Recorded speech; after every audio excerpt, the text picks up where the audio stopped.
পিয়ালিস পোয়েট্রিতে আপনাদের সকলকে স্বাগত জানাই। আমি পিয়ালি চলে এসেছি আপনাদের সঙ্গে আড্ডা দিতে। আজকে আমি একটা বিষয় নিয়ে আলোচনা করব, যার নাম হলো বাবা। এই বাবা মানুষটি বড় অদ্ভুত।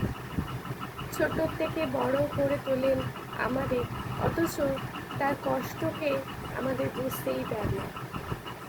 ছেঁড়া জামা পরেও কটা টাকা বাঁচিয়ে মাসের শেষে আমাদেরকে ভালো জিনিসটাই হাতে তুলে দেন, অথচ সন্তানদের কোনো কষ্টই তিনি আমাদেরকে জানতে দেন না। বাড়িতে যখন ঘাম পরিশ্রান্ত অবস্থায় যখন বাড়িতে ফেরেন, তখন মা হয়তো একটু চিন্তার সুরে বলেন, শরীরটা ঠিক আছে তো? আমরাও হয়তো অনেক সময় ভুলে যাই যে মানুষটি আমাদের জন্য এত পরিশ্রম করে, দিন শেষে সেই মানুষটিকে আমরা অনেক সময় ভুলে যাই। আমরা নিজেদের আনন্দের জন্য সেই মানুষটির কথা হয়তো কোথাও ভুলে গিয়ে আমরা নিজেদের আনন্দটাকেই দেখি। সেই মানুষটি আর কেউ নয়, আমাদের বাবা। এই মানুষটি আমাদের জীবনে একজন আদর্শ পুরুষ। এই মানুষটিকে দেখেই আমরা ছোট থেকে বড় হই, একটু একটু করে তিলে তিলে, এবং সেই মানুষটির আদর্শ নিয়েই আমরা চলি সারা জীবন। সেই মানুষটির ছায়া আমাদের পরিবারের মাথার উপর থাকে। সেই মানুষটি যখন আমাদেরকে 1 টাকার লজেন্সও কিনে দেন, কিংবা পুজোর সময় নিজের জন্য টাকা না রেখে আমাদের জন্য দামি পোশাকটুকুই কিনে দেন এবং আমাদেরকে জিজ্ঞেস করেন, তোদের কি ভালো লেগেছে আমার এই দেওয়া উপহারটি? আমরাও তখন আনন্দের সহিত বলি, খুব সুন্দর হয়েছে। কিংবা হয়তো বলি, না বাবা, এই পোশাকটা আমার কাছে খুব একটা ভালো লাগে। কিন্তু মানুষটা যে এত কষ্ট করে আমাদের জন্য উপহারটা এনেছে, সেইটা কৃতিত্ব আমরা তাকে দিই না।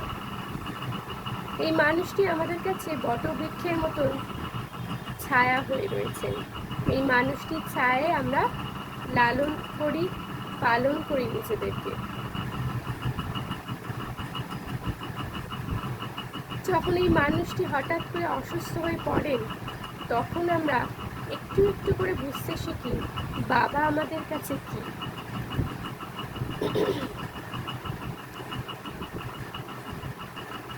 আজকাল আমরা হয়তো ফাদার্স ডে পালন করি, কিন্তু বাবার সেই পুরনো কথাগুলো আমরা ভুলে যাই। কিরে মা, ভালো আছিস তো?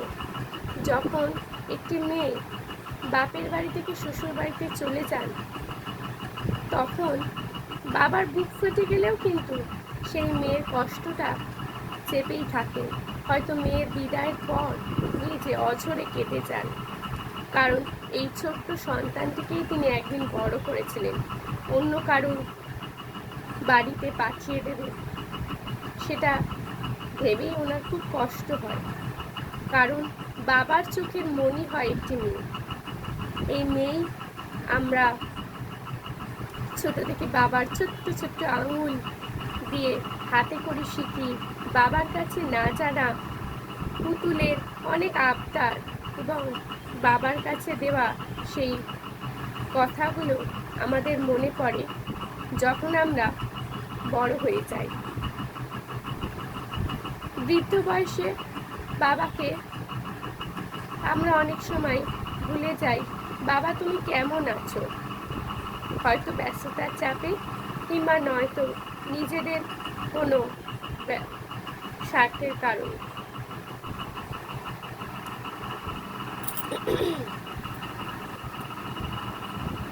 এবং বাবা যখন হঠাৎ করে মারা যান, অনেক বছর পর সেই বাবার স্মৃতি আমাদের মনে পড়ে ছোট্ট একটি সুন্দর মুহূর্ত। বাবা আমাকে কোলে তুলে নিয়েছিল যেদিন প্রথম জন্মের পর, হাত দুটো ধরে বলেছিল, কি সুন্দর ফুটফুটে হয়েছিস রে মা। আবার এই বাবাই আমাদের শিখিয়েছিল জীবনে চলতে গিয়ে কিভাবে মানুষের সঙ্গে মানিয়ে চলতে হয়, কিভাবে আমরা সাশ্রয় করতে পারি এবং কষ্টটুকুনি বুকে চেপে নিজেদেরকে স্বার্থত্যাগ করতে পারি। আর কেউ নয়, তিনিই হলেন আমাদের বাবা, পরম শ্রদ্ধেয়।